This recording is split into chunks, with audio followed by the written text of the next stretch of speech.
God bless Doug Poppa, an honest cop. See, we did it, Doug.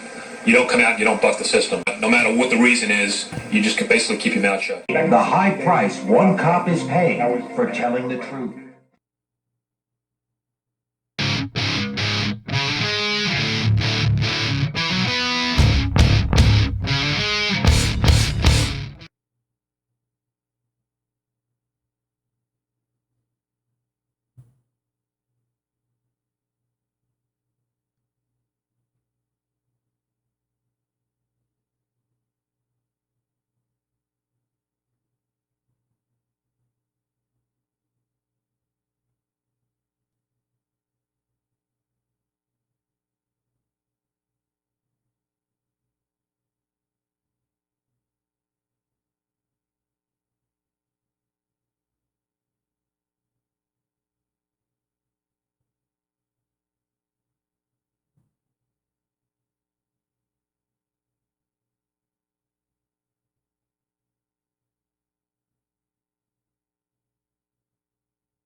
Welcome, folks, to the Doug Poppa Podcast, episode 161, for Sunday, September 22nd, 2024.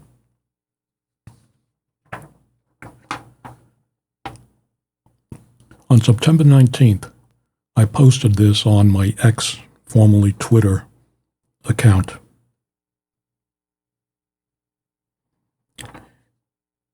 And it says, one of two, because I had the video when I broke the story on Paula Prado Zuniga back in December of 2022, and then I put the second link in, 2 of 2, which was the updated video I did in June of 2023.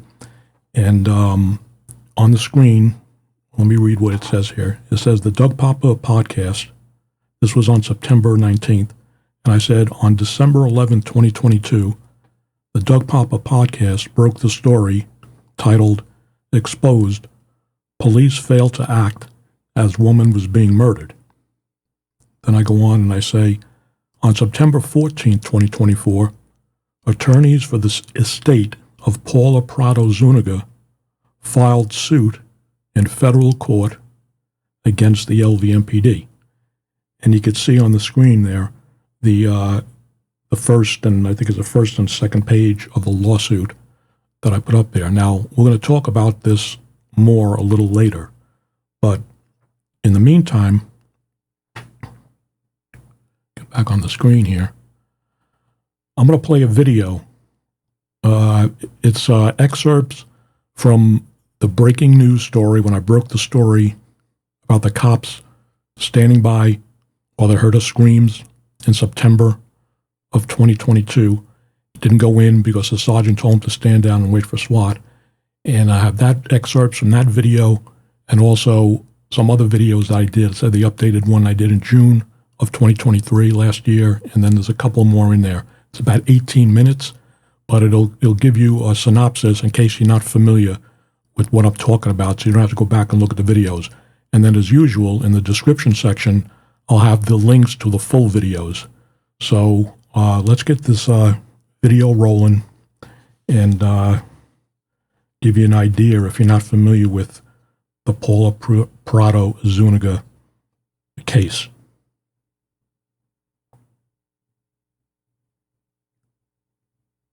I'm going to go off the screen. I'm going to put it full screen so you won't see me, but you'll hear the audio and everything. From Las Vegas, Nevada, welcome to the Truth and Consequences Podcast, episode 131 for Sunday, December 11th, 2022. I'm Doug Poppa, independent investigative journalist, former law enforcement officer, and hotel casino executive. Ladies and gentlemen, this is another exclusive investigative news story from the Truth and Consequences Podcast. According to police sources, a Las Vegas Metro police sergeant is under Internal Affairs Bureau investigation, or under internal investigation, after ordering his officers to stand down and wait for the arrival of SWAT, as the officers heard the screams of a woman who was being stabbed to death. It sounds horrible, folks, because it is. How did all this happen? On September 15, 2022, the Las Vegas Metropolitan Police Department's Public Information Office published the following press release.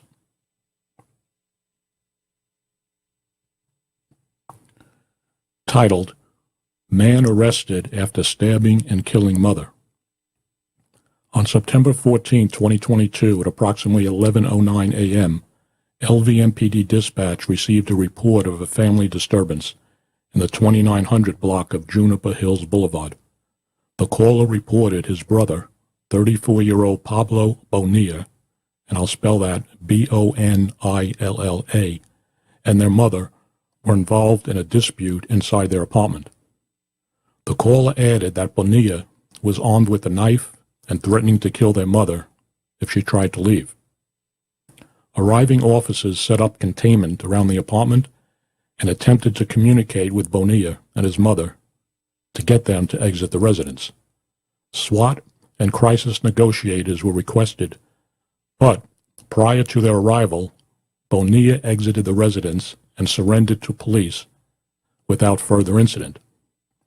Officers then entered the apartment and discovered the suspect's mother suffering from multiple stab wounds.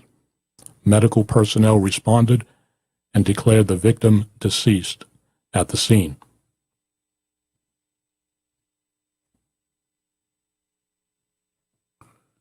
Bonilla was arrested and booked into the Clark County Detention Center for one count of open murder.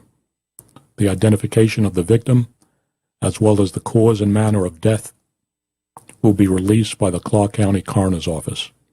And this is the CCDC, Clark County Detention Center, a record and photograph of Bonilla, the suspect.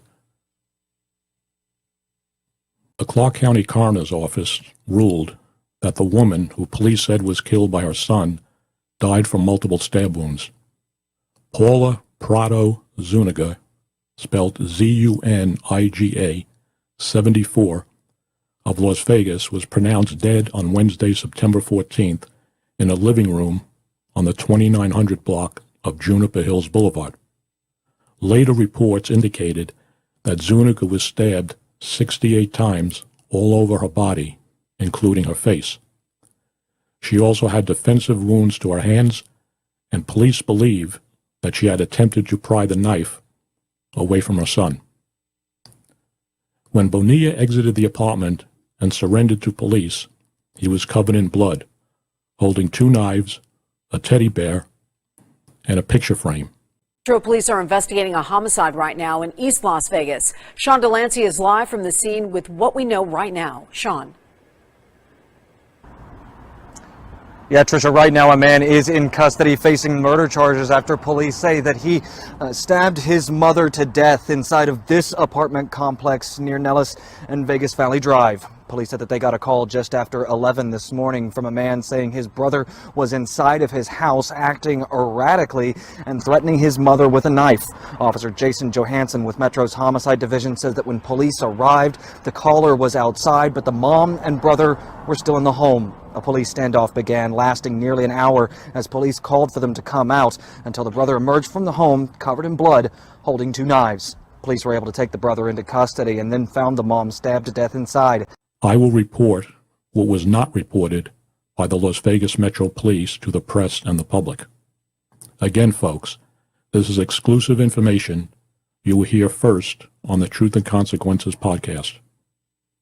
According to police sources, Las Vegas Metro Police Southeast Area Command Sergeant Danny Cordero, get a photo up on the screen here. These are photos I obtained. That's his pay scale from public records. The photos are a little dated. That's him on the left when he was assigned as a public information officer years ago, and that is a photograph of him when he was in patrol.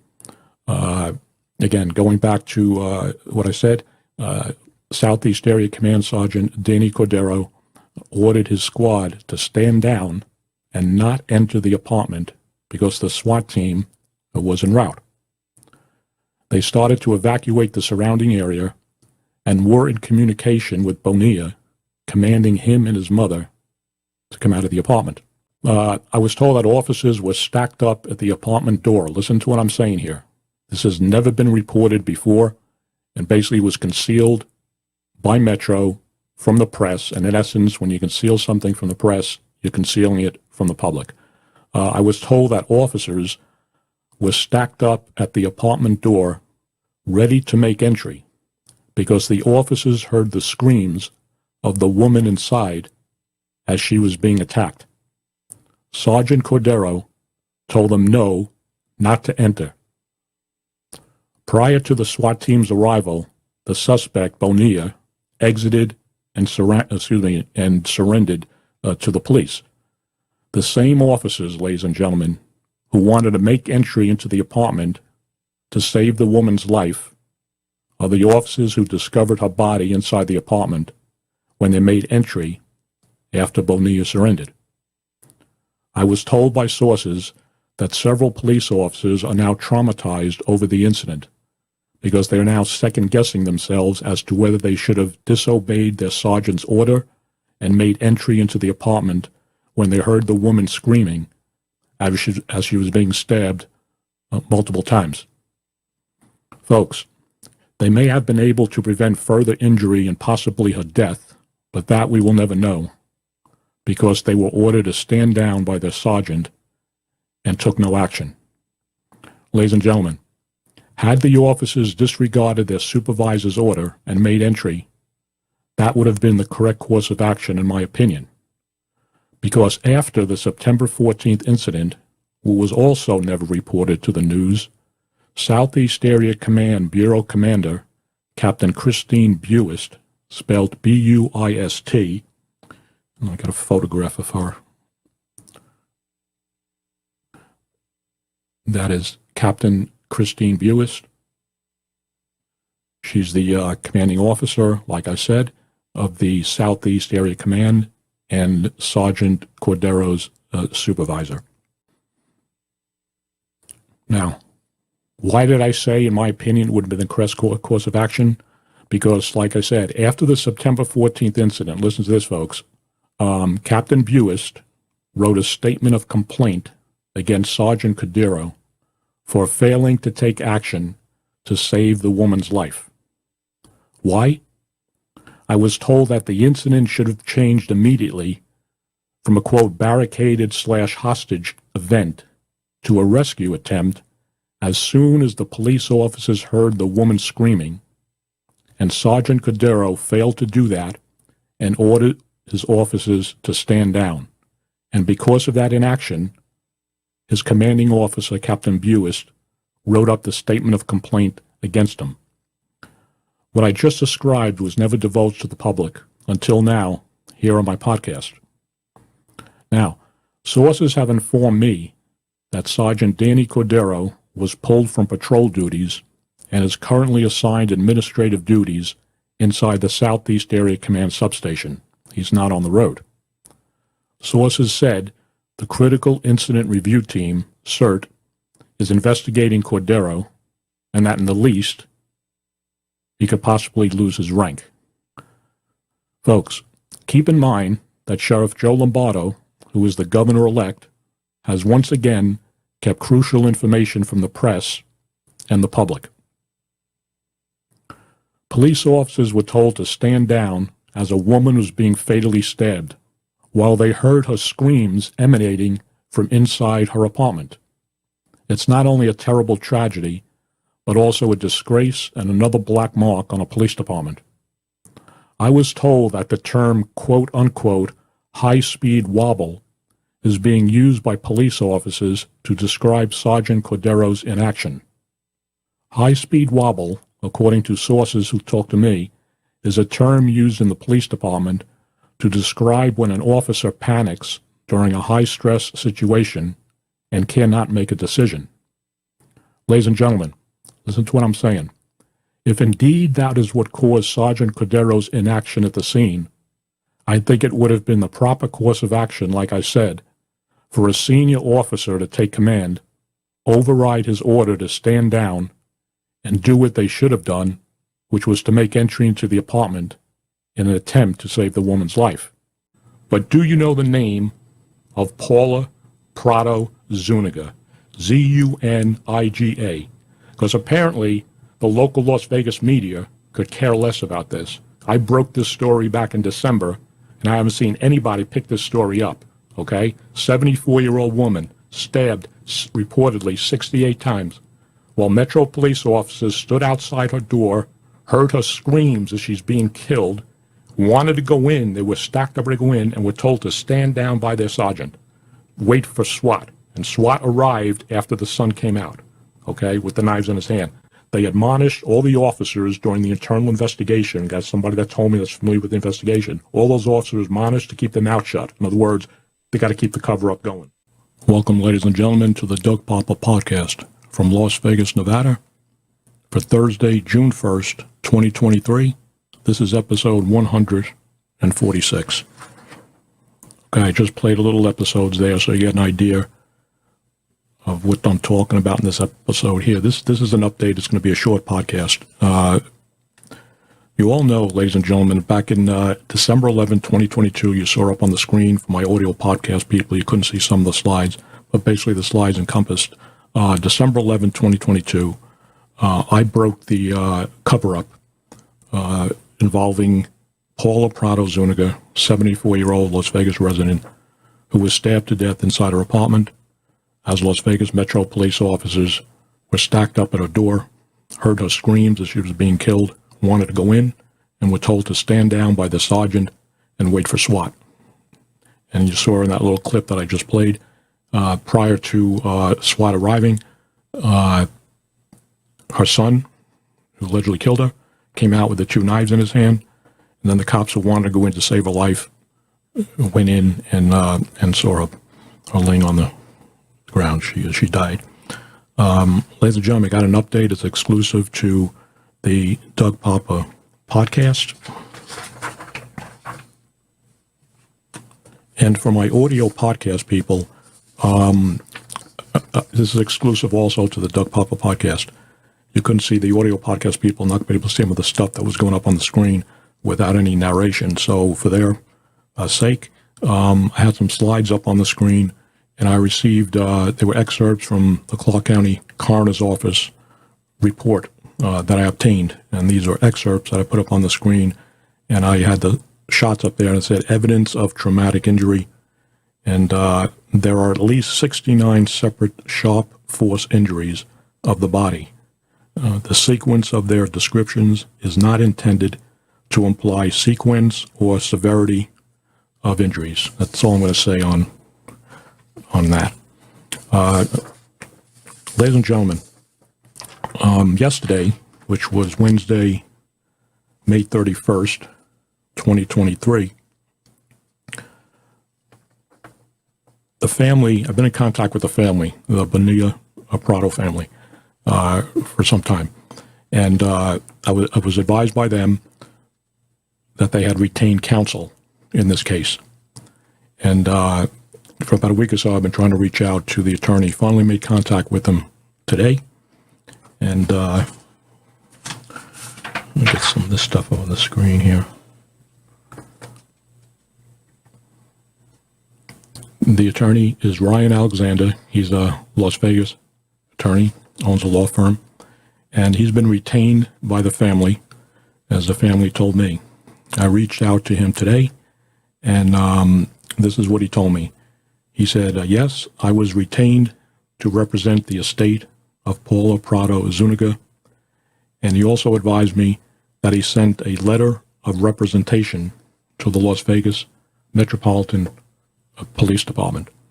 And he also said that yesterday, just turned midnight, on Wednesday, May 31st, he filed estate opening documents in the 8th Judicial District Court in Nevada. And the case number is P23-116-772. E is in Edward. And I have a document on the screen there. That is what I obtained off a little while ago off the court record site, so you could see that he filed this ex parte petition I'm not going to get into what that means, but he's been retained by the family for representation in the estate of Paula Prado Zuniga. Ladies and gentlemen, when I mentioned in that little clip, it came from the podcast I did the other day, and I said, you all know the names of Joe Lombardo and Sheriff Kevin McMahon, who's the sheriff now. This cover-up, ladies and gentlemen, I said this on several podcasts after I published the expose in December. Joe Lombardo, in September, when this incident happened, the cover-up started, he was the sheriff of Clark County, Nevada, and he was running the Las Vegas Metropolitan Police Department. And you all know he won the election last year, and he's now the governor of Nevada. And the new sheriff, who you know I'm not a fan of, and I wasn't a fan of Lombardo either because of all the cover-ups they've done and stuff over the years, him and both McMahill. Kevin McMahill's now the sheriff, and the cover-up that started under Sheriff Joe Lombardo, who's now the governor, when Kevin McMahill took office in January, he's continued the cover-up. In other words, they didn't want this getting out. So we now have the attorney representing the family. And ladies and gentlemen, I've been in contact, like I said, with the family. And about a week ago, they sent me this, okay? And it was a letter. And I can't say everything in it because it's pertinent to some of the stuff that happened that I think the attorney's looking into. So I'm not going to mention that. But these are some excerpts. And they said, to hear officers were traumatized after the events of that day is not surprising, considering the devastation the entire family is still trying to cope with. Thank you for your time. This is very personal and important. It takes people like you to address the hard truths. Many can't or don't. We owe you immense gratitude. Respectfully, the Bonilla/Prado family. And to them, I told them they owe me absolutely nothing. Who owes them is now Governor Lombardo, and current Sheriff Kevin McMahill owes them an explanation why this was covered up and kept from the press. And like I say all the time, you keep something from the press, you keeping it from the public.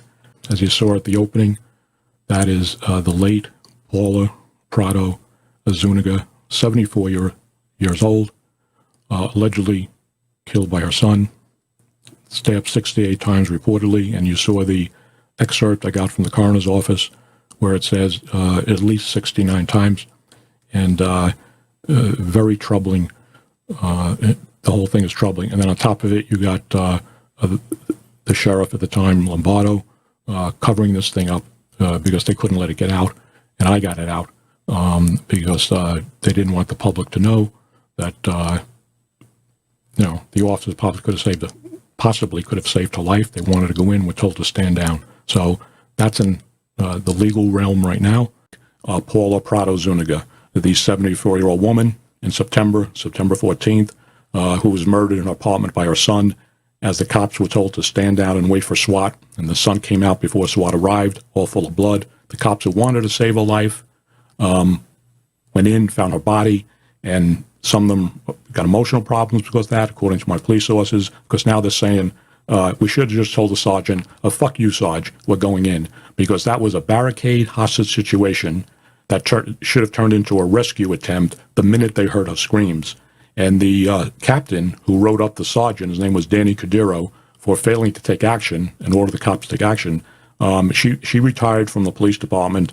I think she retired, I put it on my Twitter, I think last week, and she's going for a position out in Vancouver, a police department. And like I said in one of the podcasts I did, the estate of Paula Prado Zuniga now has a local attorney in Las Vegas representing the state. So that's not going to be the last time we're going to hear about it. And that's another case that the Las Vegas media just didn't follow up and report on. So it is what it is. And you know what's disgusting, ladies and gentlemen? I said this in my podcast. You do a story on a family who allegedly claimed to see creatures, alien creatures, and it goes viral all over the world. And every news outlet pretty much in Las Vegas reported on it. But nobody reports on a woman getting killed as cops stood by and did nothing.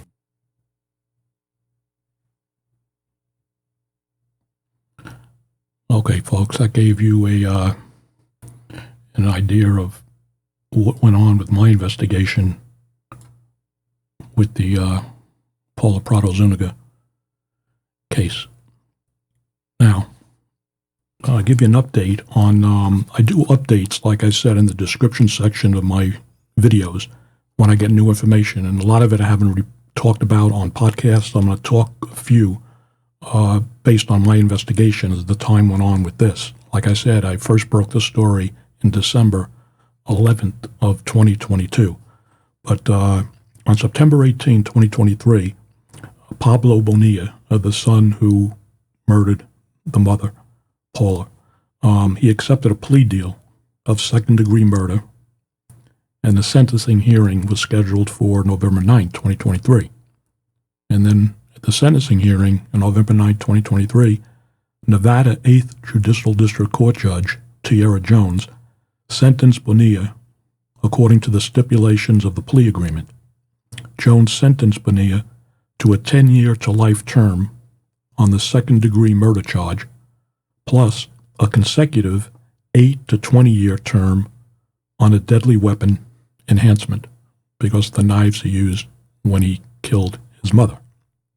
Now, right after I did the first podcast, I had updates in the description section, and one of the things I wrote was, sources said, because police sources were talking to me, that's how I get all this information.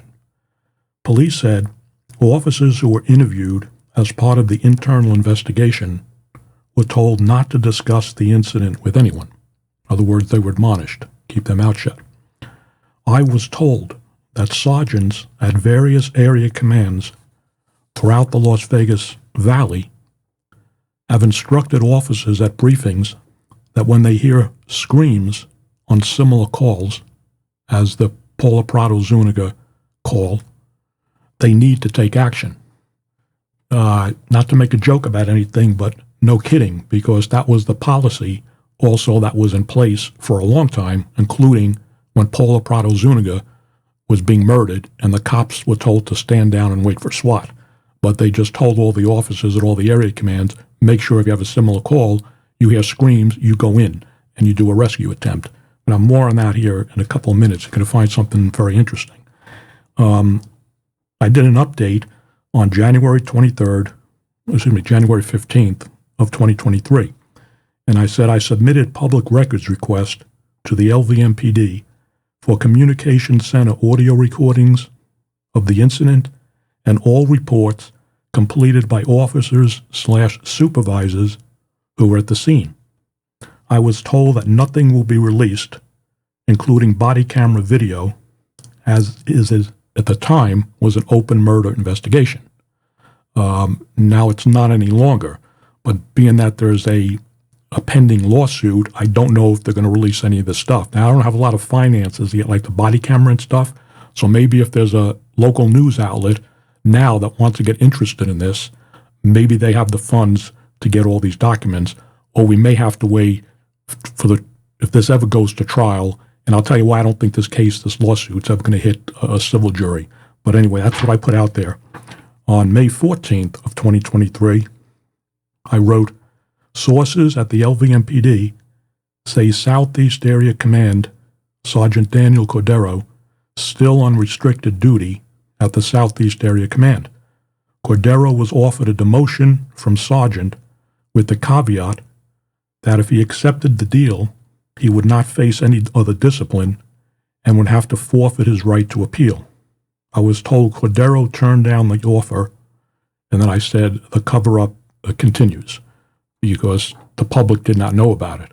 But this was an open secret throughout the entire Las Vegas Metropolitan Police Department on what happened on September of 2022, September 14th, when Paula Prado Zuniga was murdered. Then on June 2nd, 2023, I wrote, I sent a media request to the LVMPD Public Information Office requesting the current status of Southeast Area Command Sergeant Danny Cordero.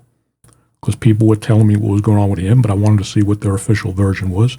I asked if he is suspended from active duty, on modified duty, or on administrative leave. Will update should I receive a reply from the Public Information Office. And I never did receive a reply. Now, that being said, let's get this up on the screen.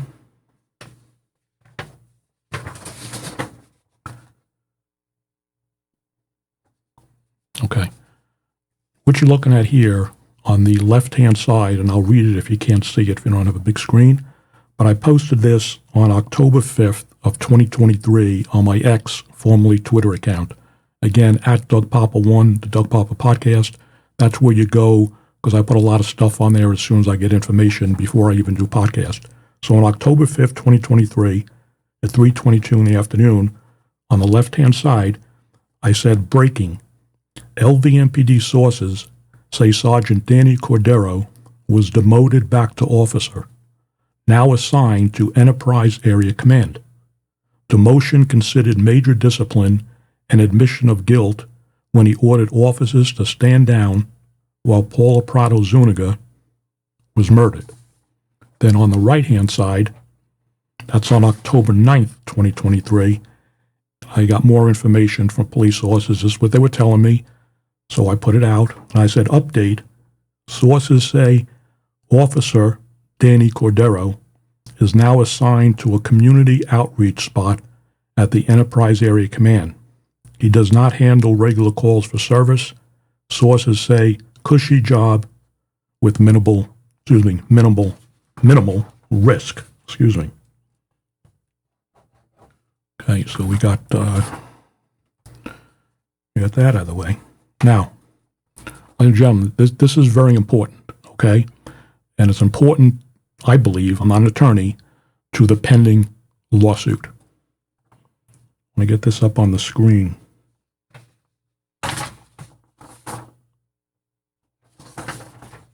Bear with me 1 minute. Okay.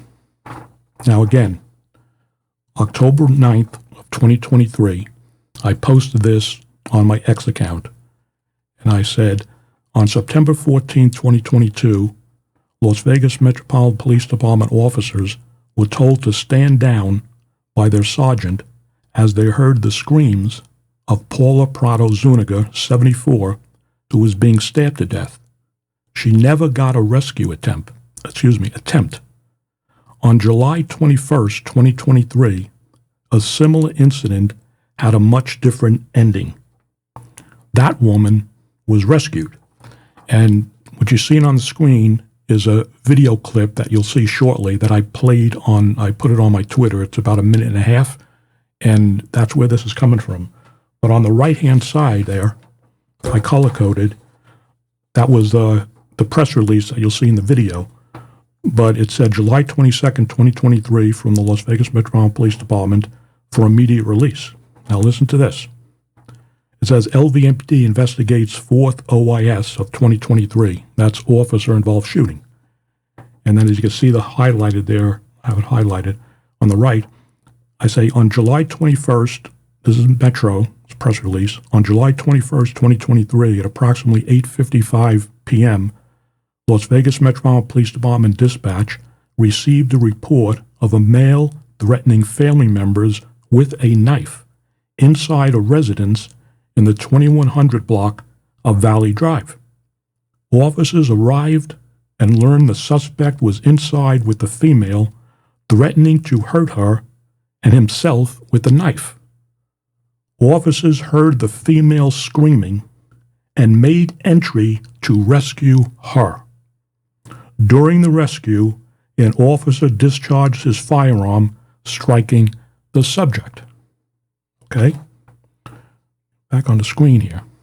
Ladies and gentlemen, this is 6 months after the Paula Prado Zuniga incident, where the sergeant told the officers after they heard her screaming as she was being stabbed to death, they wanted to go in to make entry.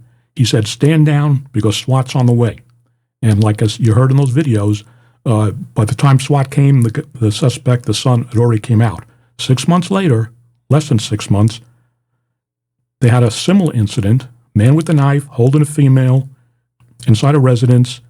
They heard screams, and this is what Metro said in that press release. Officers heard the female screaming and made entry to rescue her. That's what they should have done on September 14th of 2022 when they wanted to make entry and the sergeant told them to stand down. Okay? They should have just said, just like I said, F you, Sarge, we're going in to save her life. And there's another thing.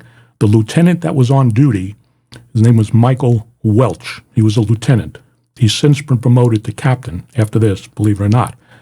My understanding from my sources is that Lieutenant Welch, who was not at the scene, he was, I guess, en route, but all this communication about hearing the woman scream and stand down, that was going across the radio.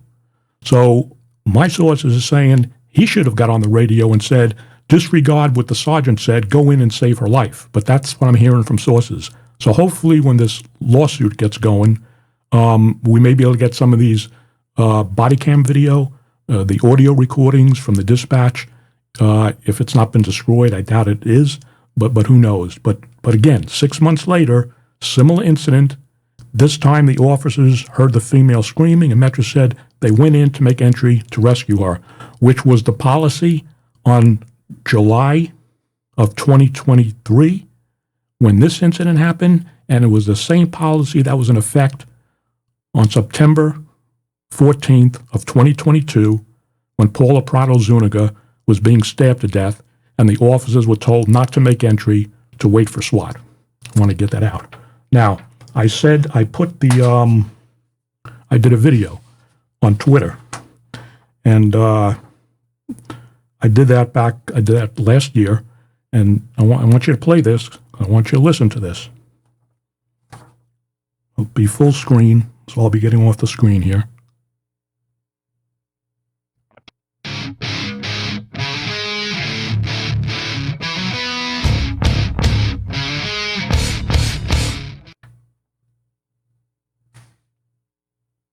My name is Captain Joshua Martinez with the Las Vegas Metropolitan Police Department. I'm here to provide you preliminary details on officer-involved shooting number 4, which occurred on July 21st, 2023 at 8:55 p.m.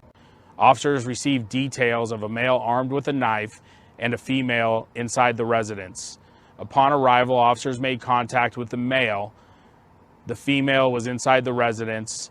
During the contact, officers heard the female screaming. Due to the screams, officers entered the residence to perform a rescue. During the rescue, an officer discharged his weapon one time, striking the suspect. Good afternoon. I am Assistant Sheriff Jamie Prosser, and I'm here to brief you on the additional details as we know them today about the officer-involved shooting that occurred on Friday, July 21st, 2023. At approximately 8:55 p.m., a woman called 911 and stated her brother, Dusty Porter, was acting weird and was armed with a knife. She told the dispatcher that Porter was arguing with her and he was following her from room to room while carrying the knife. The female victim told the dispatcher Porter would not let her leave the house and she locked herself in a bathroom. Officers continued their efforts to de-escalate the dangerous situation for several minutes until the female victim could be heard screaming from inside. Her screams prompted officers to make an emergency entry. They made their way towards the screams and kicked in the bedroom door. Porter's actions prompted Officer Butler to discharge his firearm one time, striking Porter. Officers heard the female screaming. Due to the screams, officers entered the residence to perform a rescue. Her screams prompted officers to make an emergency entry. Okay, folks, you heard that. Policy was in effect July of last year. Policy was in effect on September 14th of 2022. When it goes from a hostage barricade situation, should have went to an immediate rescue attempt, just like they did in July of last year. That woman was rescued. They got her out, and Paula Prado Zuniga never received a rescue attempt because of the sergeant who told the officers who wanted to go in to save her life to stand down.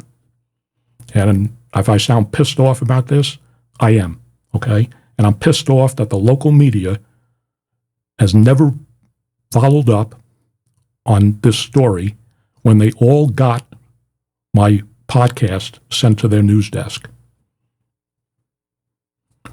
Now, remember at the beginning of the podcast, I showed the lawsuit that was filed on September 14th, exactly 2 years since the incident happened, of 2024.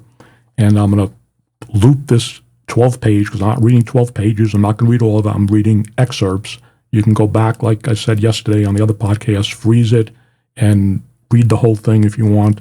So let me get that thing going. Sorry, drop my sheet here. Without my notes and sheets, I have no clue what the hell I'm doing. Okay, let's get this going here. And I'll be talking. What you're seeing here is the 2 cover sheets and the 10 pages, 12 pages of the lawsuit. I'll briefly read some of it. The United States District Court for the District of Nevada, Eduardo Pinero Prado, an individual, and as special administrator of the estate of Paula Prado Zuniga, Rafael Bonilla, an individual, Cesar Colunga Prado, an individual, plaintiffs, versus Las Vegas Metropolitan Police Department, a political subdivision of the state of Nevada, Daniel Cordero, an individual, Michael Welch, an individual, and John Jane Doe officers, numbers 1 through 10, unknown persons or entities.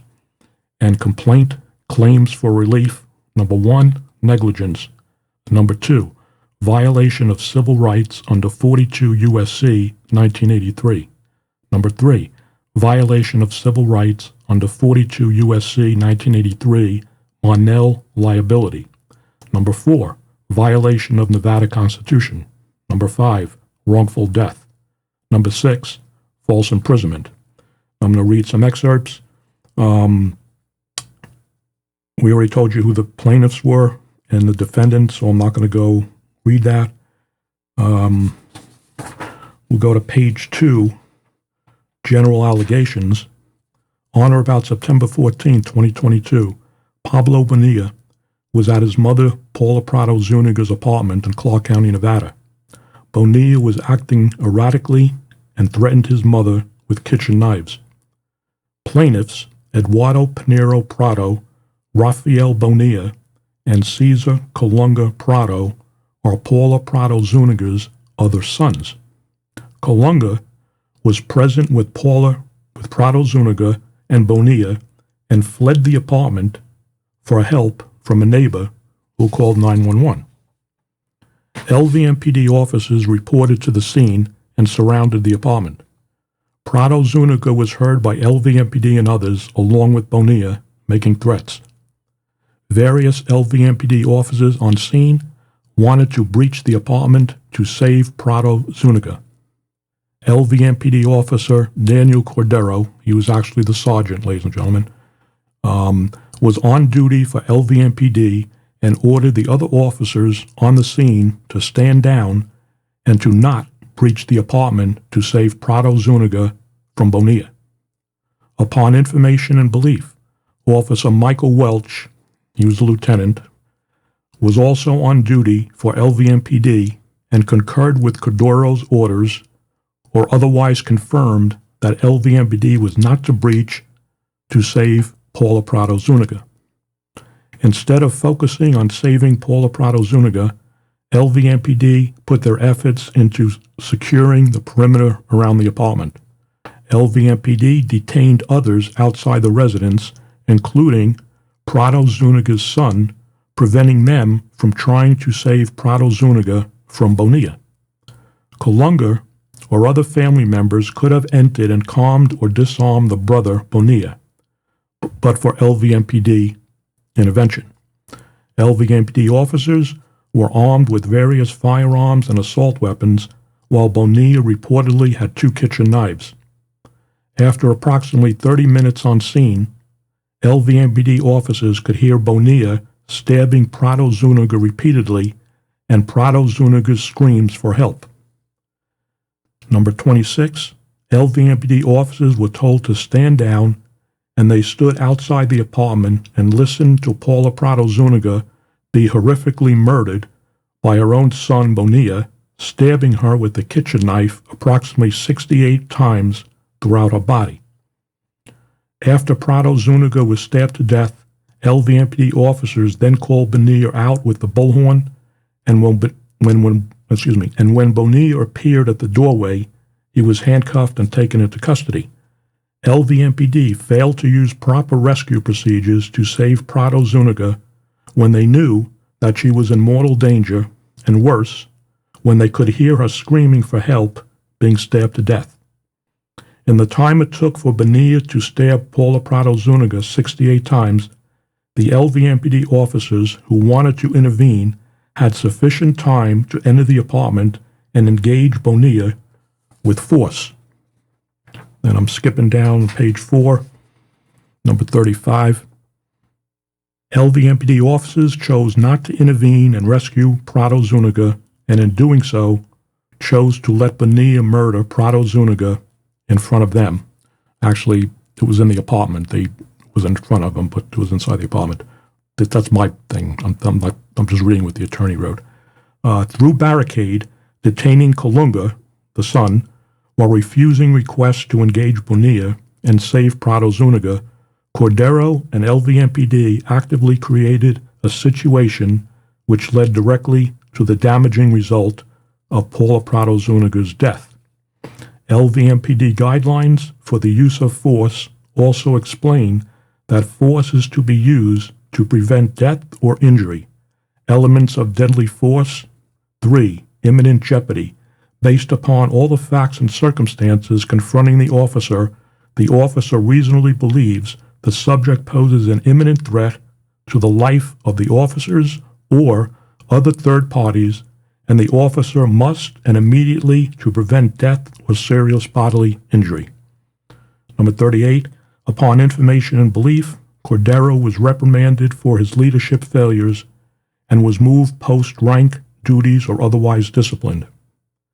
Number 39, as a result of defendant's torturous civil suit, plaintiffs suffered damages in excess of $600,000, physical and emotional injuries, pain, suffering, and emotional distress, and other losses to their damage in excess of $75,000. And then you can read the rest of it yourself. I'm going down to the 6th claim for relief. It says false imprisonment. I guess they detained the son that wanted to go in and talk to the brother, and that's what this is about. And it says plaintiff incorporates the allegations. Well, it says 6th claim for relief, false imprisonment. Plaintiff incorporates the allegations in the preceding paragraphs as are fully set forth herein. Defendant's acts in detaining plaintiff Colunga, the son, without due process while Bonilla threatened Colunga's mother directly and indirectly resulted in plaintiff Colunga's freedom of movement to be confined. Plaintiff was aware and conscious of their confinement and were harmed by said confinement. Prado Zuniga was killed. Paula Prado Zuniga was killed because of LVMPD's prevention of Colunga intervening with his own brother threatening his mother. Defendant's conduct was the direct and proximate cause of damages to plaintiff in excess of $75,000, the exact amount to be proven at trial. And then there's a lot more pages in there, so you can go on and read the entire thing. But I'm not an attorney, but from my perspective, a former cop, been doing investigations for over 40 years, I don't see a defense for this, okay? Obviously, they demoted Sergeant Cordero because of him failing to have his officers do what they were supposed to do. And they could have made entry possibly to save her life. And then the policy was in effect then, and then last year also, it's the same policy.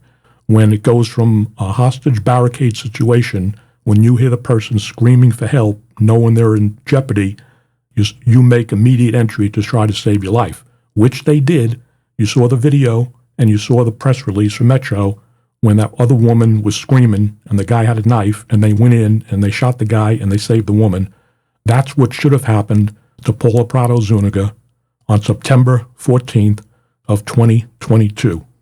Ladies and gentlemen, I got a lot more stuff coming out on and I'll keep you apprised of this thing and then other stuff that I got involved with Metro and some other things that are going on. We're at 50 minutes. It's 11:42 p.m. Excuse me, 11:42 p.m. from Las Vegas, Nevada. You've been listening to and watching the Doug Poppa podcast. This is episode 161. And get that up on the screen here one more time before we go. Remember, if you can, support me at, I work myself, I'm independent, paypal.me/Doug Poppa if you can.